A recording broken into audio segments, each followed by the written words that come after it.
questions, and before we commence Prime Minister's questions, I'd like to point out, as ever, that live subtitles and a British Sign Language interpretation of proceedings are available to watch on parliamentlive.tv. That's very kind of people to say shh and to be a little bit quiet. I am aware that only those watching the British Sign Language interpretation will be able to hear what I was saying.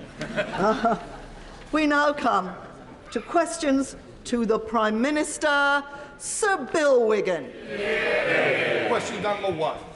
Well, Deputy Prime Minister. Madam Deputy Speaker, I've been asked to reply on behalf of my right honourable friend, the Prime Minister, who is attending the funeral of Baroness Betty Boothroyd. I'm sure the whole House would want to join me in paying tribute to Baroness Boothroyd, the first female Speaker of the House, and our thoughts and prayers are with her family. I'm sure the whole House does join in sending our thoughts and prayers about Baroness Boothroyd, whom we all held in very high esteem. Sir Bill Wiggin. Thank you, Madam Deputy Speaker. Phosphates leaching into the River Wye could be stopped by proven phosphate stripping technology attached to anaerobic digesters. But Herefordshire Council's bypass-hating Green and Independent group won't support or engage despite a moratorium on house building. What can he do to save our river and remove the Council from such a vital, strategic and environmental responsibility? Deputy Prime Minister. Thank you, Madam Deputy Speaker. The River Wye obviously is of huge importance to nature. We're taking action to tackle pollution and raise farming standards. He'll know about the Environment Agency's farm inspection capacity and catchment-sensitive farming advice programme, and I defer to his technical knowledge in this area. I'm sure he'll want to make submissions to the local authority. Deputy Leader of the Opposition, Angela Rayner. Madam Deputy Speaker, and welcome back into the chair. And can I share the Deputy Prime Minister's words on our Baroness and our thoughts with her family today? And I'm sure the whole House will join me also in paying tribute to Paul O'Grady after his sad death was announced today. He was a national treasure and a true Northern star, and he will be greatly missed. Madam Deputy Speaker, this week the government announced their so-called anti-social behaviour policy. It's only taken 13 years. And look, I'll give him some credit. The Deputy Prime Minister knows firsthand the misery caused by thugs and their intimidating behaviour, lurking with menace, exploding in fits of rage, creating a culture of fear, and maybe even, I don't know, throwing things. So can I ask him, under his new anti-social behaviour, does he think more bullies will be brought to justice? Madam Deputy Speaker, I can reassure the House I've never called anyone scum.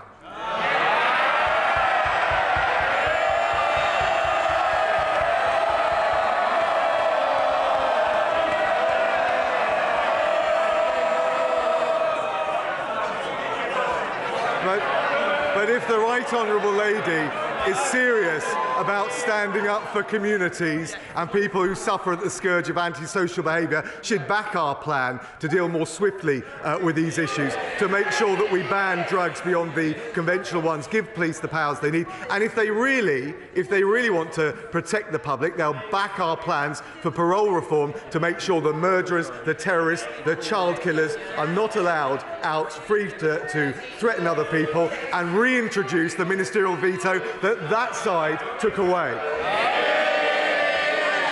Madam Deputy Speaker, I'd like to see the ministerial code being introduced and adhered to on that side of the House, because it's not just his department where antisocial behaviour is running out of control. It's happening across the country. Police officers disappearing from our streets, replaced by criminals plaguing our towns and leaving people feeling unsafe. The truth is that the Conservatives are missing in action in the fight against crime. So can he tell his constituents and the public why, after 13 years of his party in government, there are now 6,000 fewer neighbourhood police officers on Britain's streets? Madam Deputy Speaker, she really does have a brass neck, because they voted against our funding of police recruitment and the 20,000 extra police officers. But what I will tell her and the whole House is crime is lower than it was under the last Labour government. Violent crime is halved. Reoffending is 7 percentage points lower.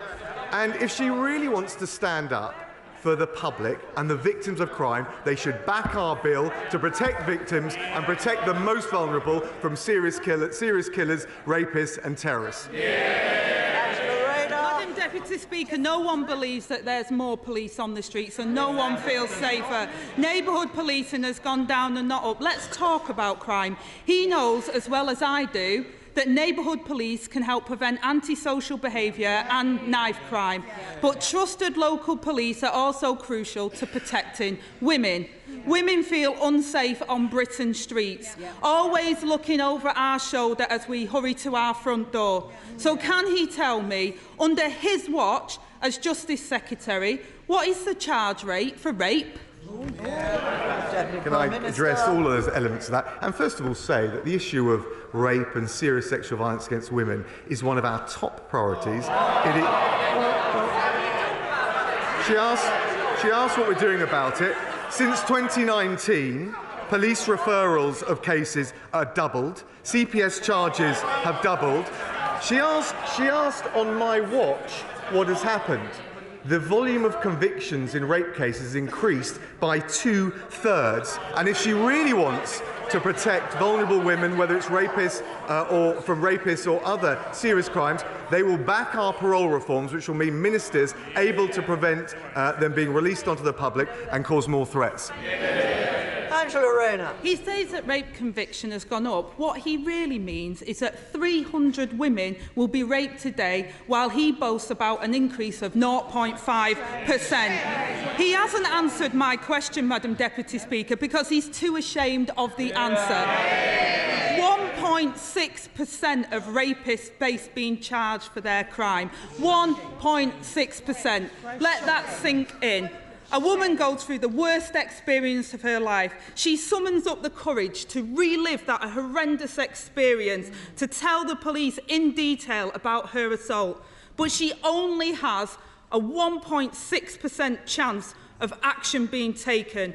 Over 98% of rapists will never see the inside of a courtroom, let alone a prison. And the rest of those brave women, Madam Deputy Speaker, they keep looking over their shoulders and hope the perpetrator doesn't choose tonight to take their revenge for reporting the incident to the police. In the last 13 years of the Tory government, more than 500,000 cases of rape have been recorded by the police. But the charge rate for those attacks have collapsed. He has served under 5 Tory Prime Ministers and had 3 years as Justice Minister. And on his watch, rapists are left to roam the streets. So will he apologise to those victims who will never get justice because of his failures? I'll first of all say to the Right Honourable Lady, the conviction rate measured by the CPS, the leader of the Labour Party used to be in charge of the CPS, he might want to point this out. Well, actually, the conviction rate has gone up. It is now at 69%. We are doing much more to support the victims of rape when they come forward. Well, they're talking a good game. In fact, we have quadrupled funding for victims since 2010. And if she looks at the latest data, the time it's taken from charge to completion of a rape case has come down by 10 weeks or 70% in the last 3 months alone. She should get her facts straight, particularly when talking about such a sensitive issue. Angela Rayner. Madam Deputy Speaker, he won't apologise for the government's failures on charge rates, and 69% of 1.6%. Is that really something to boast about? Let me ask him about an issue which is directly his responsibility. On his watch, rape survivors are waiting on average more than 3 years for their cases to come to court. The Honourable Member talked about 10-week reduction. 3 years, Deputy Leader. 3 years, so 10 weeks is not anything to boast about. Those 3 years from the day of the assault to the final day of court, is it any wonder that from April till September last year, 175 trials for rape and other serious sexual offences have had to be dropped because the victim could no longer cope with the delay. Yeah. So let me ask him, when will he apologise to all those women denied justice because of his failure to sort the court backlog? Yeah. Well, she ignores the impact on the court backlog of the pandemic or indeed the CBA strike. But let me tell her what we're doing. We've quadrupled funding for victims since 2010, quadrupled the funding provided by the last Labour government.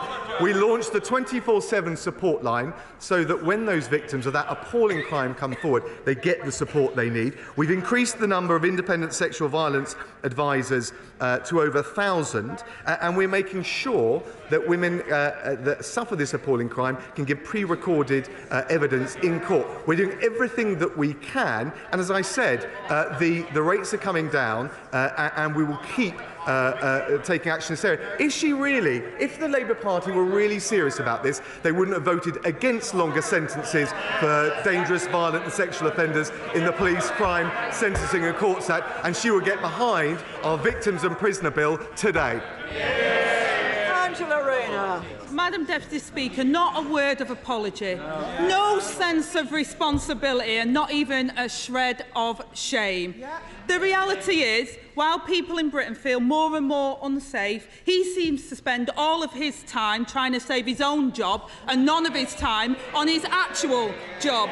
And it's not just me that thinks so. The Prime Minister clearly doesn't trust him to deal with antisocial behaviour because he's given that job to the Levelling Up Secretary. The way things are going, and reports are to be believed, this might be your last PMQs.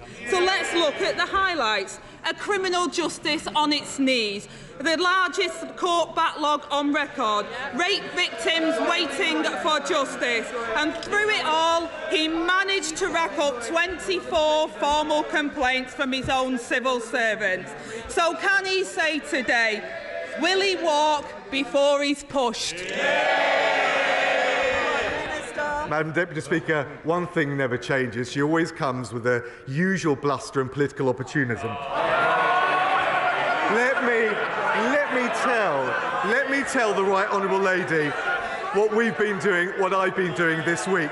We've delivered new legislation to support the victims of crime, including rape, and to protect the public. We've delivered a plan to stamp out antisocial behaviour, and we've supported families with their energy bills. What's she done? What have the Labour front bench done? They tried to block our small boats bill, and that's the difference between them and us. We deliver for Britain. She likes to play her political games.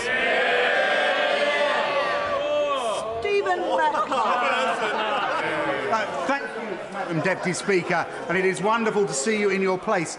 As my right honourable friend will be aware, the Thames Freeport was recently given the final go-ahead to become fully operational, creating thousands of jobs and attracting millions in inward investment.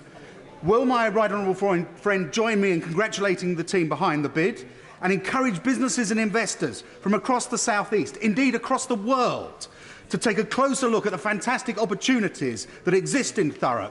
And will he work with local education providers to ensure my constituents have the skills needed to take up these fantastic opportunities? Well, can I thank my honourable friend? I certainly do support and pay tribute to all of those who have made the new Thames Freeport possible, with its potential to deliver over 12,000 new jobs. I look forward to seeing the local community and the wider communities benefit from the tax benefits, the customs zones, and we'll see how these plans progress. And again, I think it's good news to see the communities in Basildon and Thurrock taking full advantage of the Brexit opportunities. Deputy Leader of the SNP, Murray Black. Thank you, Madam Deputy Speaker, and I also wish to send my warm regards to the family of Paul O'Grady, the legendary drag queen, for all he's done for my community. I also want to congratulate Humza Yousaf as he becomes First Minister of Scotland. As the first Scots, Asian and Muslim to hold such an office, I'm sure the whole House will send his warm regards. Now, in recent days, video footage has emerged of the former Chancellor and the former chair of the 1922 committee offering their services for £60,000 on top of their MP's salary. The former Health Secretary offered his wisdom for £10,000 a day. Going once. Can I ask the Deputy Prime Minister, when he is inevitably booted out of office, what will his going rate be? Well, can I welcome her to the chamber? The system of declarations is there to ensure transparency and accountability, and of course the Conservatives backed tightening up those rules to make sure that there couldn't be any lobbying. But can I also join with, except to take her up on her tribute to the new First Minister of Scotland. The Prime Minister spoke to him last night. We welcome him to his place, and of course the government will want to work constructively with him in the best interest of the people of Scotland. Murray Black. During a cost of living crisis, as his colleagues eye up barrels of cash from fake companies, it's the people across these aisles that are being led by donkeys, and they're sitting on those. Now, the former Health Secretary also said that he would impart his wisdom for £1,500 an hour. Most nurses earn little above £15 an hour. Who does the Deputy Prime Minister think is best value for money and for the public? Well, I'm delighted that the majority of the health unions have accepted the pay settlement. We think that that's absolutely right. And she raises the issue, and of course we've worked with on a cross-party basis to curb the limits on second earnings. I noticed the benches on this side are curiously quiet. Is that because there's 10 shadow cabinet members on their benches who are taking earnings? In particular, the shadow foreign secretary looks like he certainly doesn't want to be under the limelight. He's got earned second earnings from 40 different sources. I don't think they can talk about it. And as far as the Honourable Lady is concerned, we've done everything we can to make sure there's transparency and accountability. Jack Burton. Thank you, Madam Deputy Speaker. It's very good to see you back in this place. Stoke-on-Trent has been announced as one of the Levelling Up partnerships, and this is on top of the investment we've already received through programmes like the Levelling Up Fund. And this is being delivered thanks to Conservatives working together in government and on the City Council, led by the formidable councillor Abby Brown. So would my right honourable friend agree with me, if people want to continue to see the levelling up of opportunities in Stoke-on-Trent, they should vote Conservative in the local elections in May? Well, my honourable friend is absolutely right. And after years of neglect under Labour, it's now the Conservatives, in no small part thanks to my honourable friend, who have been levelling up in Stoke-on-Trent. £11 million from the Shared Prosperity Fund, £12 million from the Levelling Up Fund, £4 million from the Regional Growth Fund, and that's supporting over 500 jobs and £28 million of private investment. That's the difference for the people of Stoke under a Conservative government. Sir Geoffrey Donaldson. Thank you, Madam Deputy Speaker. Yesterday, the Secretary of State told us that the Security Service, MI5, have increased the terrorism threat level in Northern Ireland to severe. Responsibility for dealing with terrorism and national security rests with the Government of the United Kingdom, including in Northern Ireland. Will the Deputy Prime Minister assure me and the people of Northern Ireland that the Government will provide the Police Service of Northern Ireland and the Security Service with the resources that they need to counter this serious terrorist threat? Deputy Prime Minister. Can I thank the honourable gentleman? He's absolutely right. Of course, the threat level is kept under constant review. We take into account a range of factors. He'll be very familiar with those. It's disappointing that the threat level has gone up, but I think it is worth also saying that it has been in significant decline in terms of the number of Northern Ireland-related terrorist attacks and attempted attacks since the peak of the violence in 2009, 2010. Nonetheless, of course, we will make sure all the resources available to the PSNI and the public are reminded to remain vigilant and report any suspicious behaviour or activity. James Grundy. Thank you, Madam Deputy Speaker. In my recent local survey as to whether Lee should break away from Wigan Council,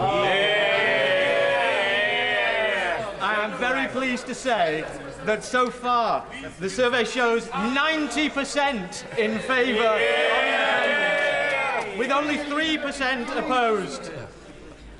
Please, I mean, before you call for a second referendum, let me finish the question. Does my right honourable friend agree that in the 50th year of our campaign for our town's independence, that this is the year to get Lexit done? My honourable friend campaigns with typical gusto. I think he knows that changing the boundaries at local authority level is subject to an independent process, but I will ensure he gets a meeting with the Minister for Local Government so he can further discuss the aspirations for Lake. Cat Smith. Thank you, Madam Deputy Speaker. Despite Royal Mail posting record profits, management are threatening to put it into administration. Can I ask what conversations government is having with Royal Mail and what it's doing to protect the Universal Postal Service? Deputy Prime Minister. It's an incredibly difficult time. Can I thank her for a question? Obviously, the pandemic has had a particular impact, but we're working very closely to make sure we can continue the service, and I'll make sure she gets a meeting with the relevant minister to discuss her concerns further. Mark Eastwood. Thank you, Madam Deputy Speaker. On behalf of the people of Dewsbury, I would also like to pay tribute to Dewsbury's greatest daughter, Betty Boothroyd. She was sorely missed. This week I visited Ravenhall School in Dewsbury and Hollybank School in Mirfield. Both do amazing work teaching children with special educational needs and disabilities. However, there is disparity in SEND standards in mainstream schools within my constituency. Would my right honourable friend join me in thanking the teachers and staff at Ravensall and Hollybank for everything they do, and could he also outline how we can ensure all our children are given the best chance in life regardless of which school they go to? Deputy Prime Minister. Can I thank my honourable friend and pay tribute to the teachers and the staff at both schools, Ravensall and Hollybank, for the amazing work they do. It's a very difficult and challenging job and incredibly important for the life chances of those children affected. He'll know that in March we published the SEND and Alternative Provision Improvement Plan with new national standards, and that's backed up by an increased specialist provision locally with £2.6 billion going into it, and that includes opening 33 new special schools with a further 49 in the pipeline. Douglas Chapman.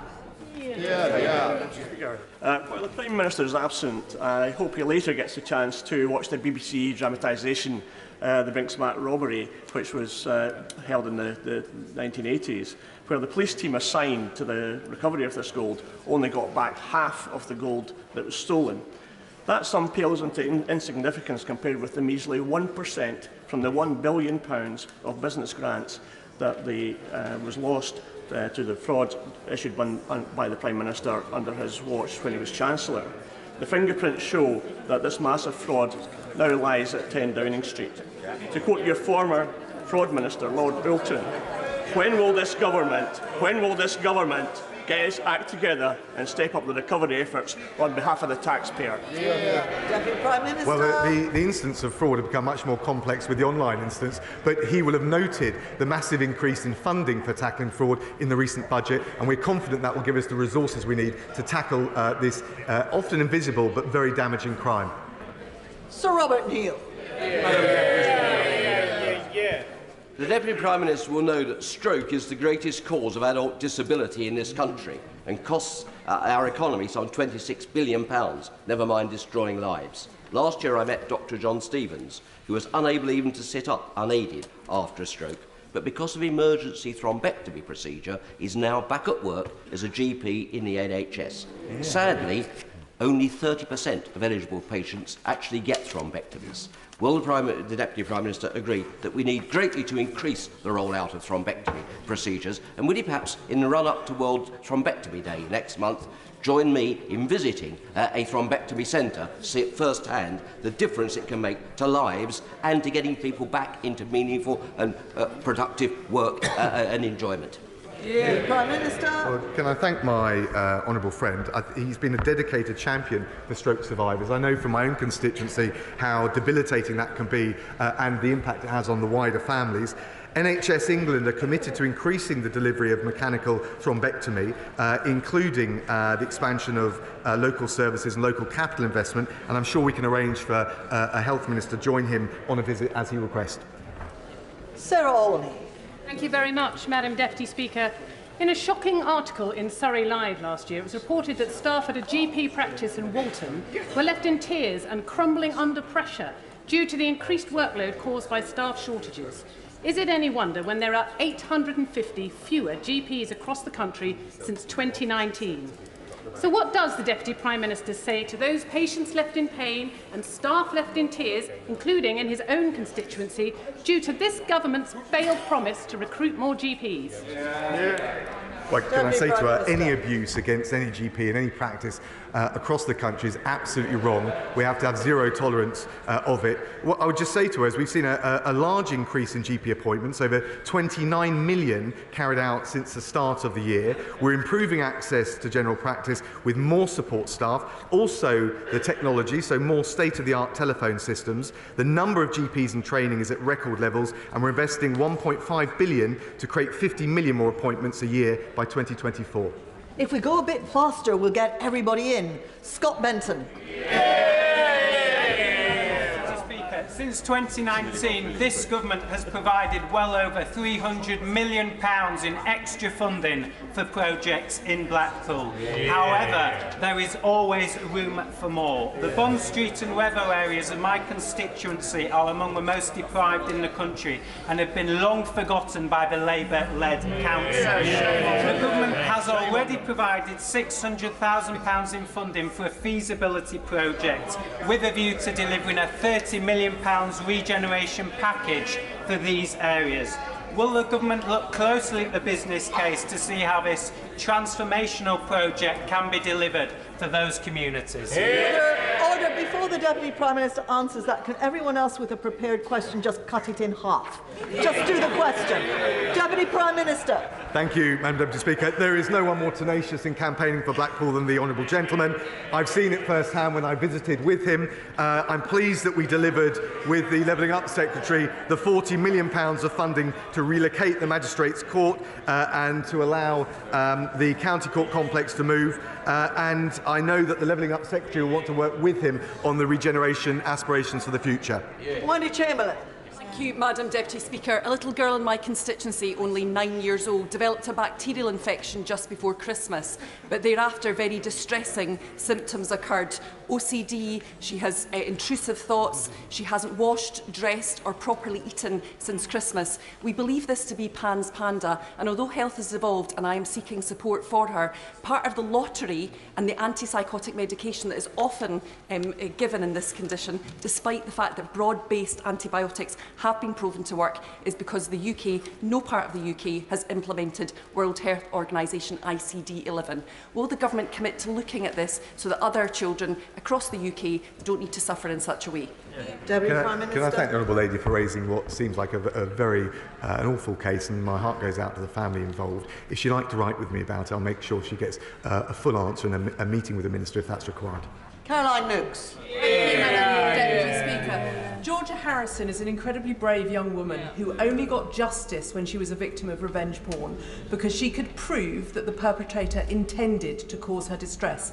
Most victims can't, and perpetrators are using platforms to use revenge porn for financial gain. That's not covered in the legislation. Will my right honourable friend commit to looking at the case studies Georgia has compiled and reviewing this legislation to strengthen it and make it more effective? Deputy Prime Minister. Can I thank the honourable lady, my honourable friend, my right honourable friend, for all that she's done in this area. I know that there have been a considerable number of changes to the online safety bill, not least because of her forensic attention to detail. They will include the creation of a new base offence of sharing intimate images without consent that don't require proof of an intention to cause distress. And of course the government also supports the revenge porn helpline, which offers free and confidential advice. If there are any further changes that she thinks need to be made, very happy to look at them with her.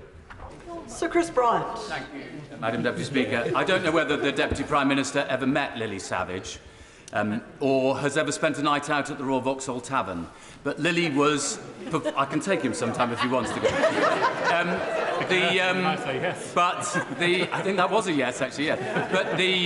But Lily was performing at the height of the AIDS crisis in 1987. When police officers raided the pub, arrested her amongst others.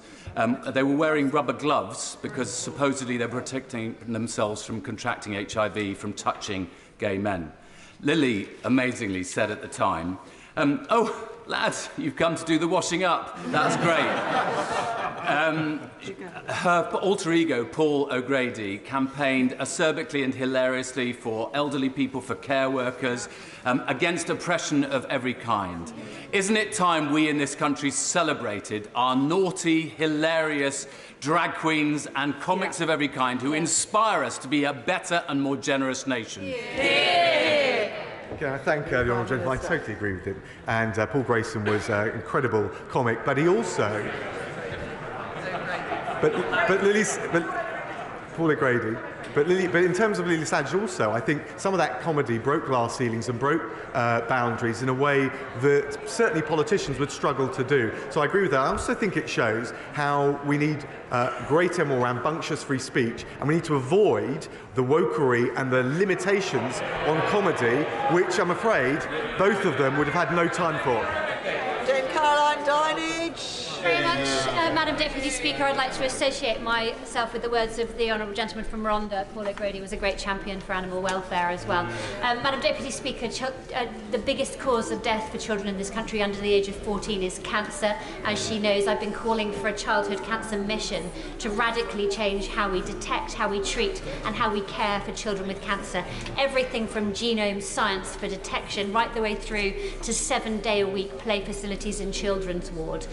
The Health Secretary's been brilliant. He's met with me and has been really positive on this. But will the Deputy Prime Minister restate the government's support for a childhood cancer mission? Deputy Prime Minister. Can I thank my honourable friend? I certainly will.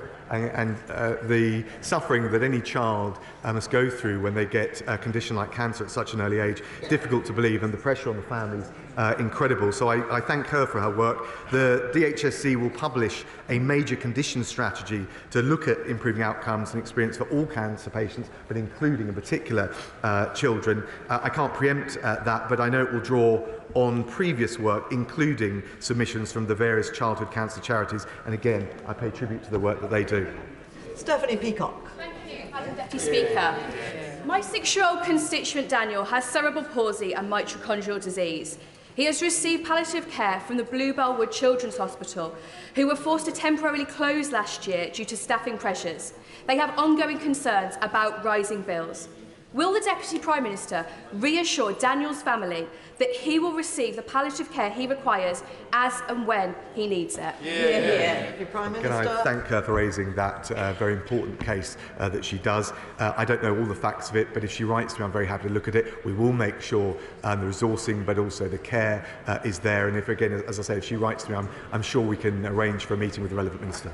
Wendy Morton. Madam Deputy Speaker, the inclusion of the West Midlands as a hotspot trailblazer police force area in the antisocial behaviour action plan is really good news. Could my right honourable friend outline, though, how communities such as those in my constituency on the periphery of the West Midlands will see and feel the positive difference that this will bring, and that we won't simply see a redirecting of our valuable resources by the Labour Police and Crime Commissioner into other parts of the West Midlands. Deputy Prime Minister. Well, can I thank my right honourable friend? She raised a really important point. The Antisocial Behaviour Action Plan will help us crack down and make sure on antisocial behaviour and make sure that those responsible conduct and undergo repairs within 48 hours, things like cleaning up litter and graffiti. In terms of the West Midlands enhanced hotspot, I'm delighted they'll be getting that additional funding.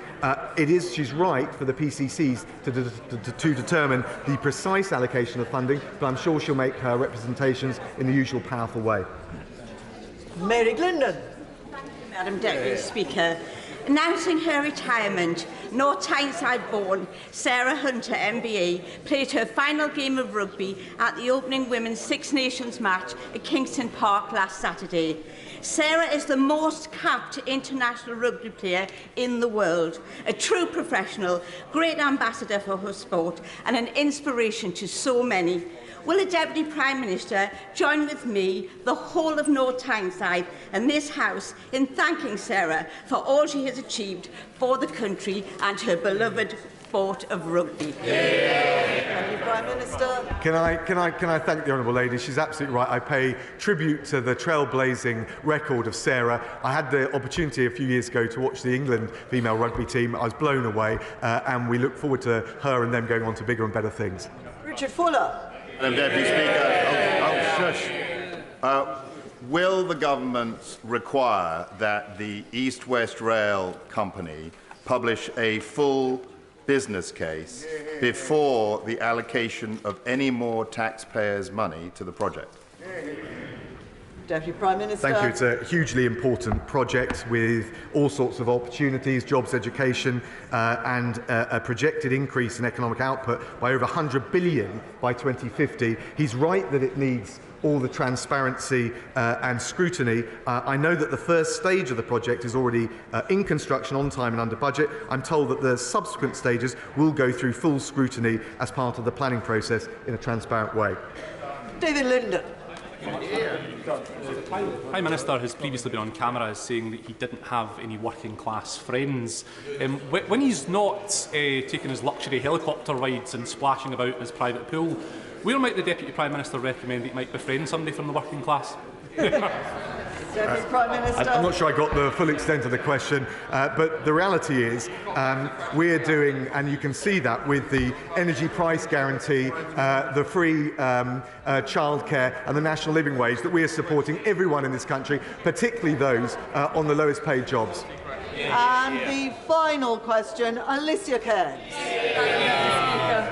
This week, Rutlander Andrew Osborne solo sailed 3,000 miles, taking 78 days across the Atlantic Ocean. He raised £142,000 for cardiac risk in the young after his daughter Amy died in her sleep, aged 25, being discovered by her sister the next morning. 1 in 12 children die every week of undiagnosed heart conditions. So can my right honourable friend please reassure me what we are doing to increase the diagnosis of undiagnosed heart conditions in children and young people? Deputy Prime Minister. Can I thank my honourable friend for raising this, and our heartfelt condolences go to the family of Amy, but likewise our congratulations go to Andrew on an incredible feat. The fact that 12 young people die every week from an undiagnosed heart condition is something we all want to see an end to. There's more resource going in, there's more research going in, and I'll arrange for a meeting between her and the relevant minister. Thank you. We will shortly move to the statement, but I will pause briefly to allow a change of cast. How many barges?